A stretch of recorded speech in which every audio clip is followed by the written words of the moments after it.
اعوذ باللہ من الشیطان الرجیم بسم اللہ الرحمن الرحیم اللہم صلی وسلم علی سیدنا و مولانا محمد و علی آل سیدنا و مولانا محمد و بارک وسلم وصلی علیہ رب اشرح لی صدری ویسر لی امری واحلل عقدۃ من لسانی یفقہوا قولی اللہم یسر ولا تعسر وتمم بالخیر ربی زدنی علما آمین یا رب العالمین۔ ناظرین کرام السلام علیکم ورحمۃ اللہ وبرکاتہ۔ نور ٹی وی کی خصوصی رمضان ٹرانسمیشن نور رمضان کے ساتھ آپ کی میزبان سلمیٰ خان حاضر خدمت ہے، اور ایک مرتبہ پھر میں رمضان المبارک کی آپ کو بہت بہت مبارک پیش کرتی ہوں نور ٹی وی کی جانب سے اور اپنی جانب سے، نور ٹی وی کی تمام انتظامیہ کی جانب سے۔ ناظرین کرام، رمضان المبارک میں ایک روزے دار کا لہجہ لہجہ اور لمحہ لمحہ عبادت میں شمار ہوتا ہے۔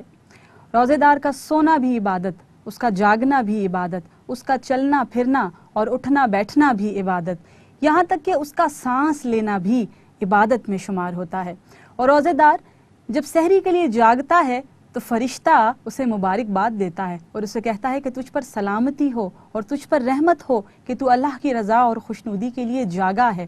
اور جب وہ بستر سے اٹھتا ہے تو بستر اس کے لیے دعا کرتا ہے کہ اللہ کریم تجھے جنت کا بستر عطا فرمائے، اور جب وہ لباس پہنتا ہے تو وہ لباس اس کے لیے دعا کرتا ہے کہ اللہ کریم تجھے جنت کا لباس عطا فرمائے، اور پھر جب وہ برتن اٹھاتا ہے اور جب وہ کھانا کھاتا ہے تو وہ طعام، وہ برتن اسے دعا دیتے ہیں کہ اللہ کریم تجھے جنت کے آبخورے عطا فرمائے، اور پھر جب وہ نماز کے لیے، نماز فجر کے لیے وضو کرتا ہے تو وہ پانی اسے دعا دیتا ہے کہ جس طرح تو نے اپنے آپ کو میل و کچیل سے پاک و صاف کیا، اللہ کریم تجھے گناہوں کے میل و کچیل سے پاک و صاف کر دے اور تجھے دونوں جہانوں کی کامیابی، کامرانی اور خوشحالی عطا فرمائے۔ واہ سبحان اللہ۔ ناظرین دیکھیے کتنی خوبصورت دعائیں ہیں جو روزے دار کے حصے میں آتی ہیں، تو بہت خوش قسمتی اور خوش بختی کی بات ہے کہ اللہ کریم نے ہمیں یہ پیارا مہینہ عطا فرمایا ہے، تو ہمیں چاہیے کہ ہم زیادہ سے زیادہ اس مہینے میں اللہ کی رضا اور خوشنودی حاصل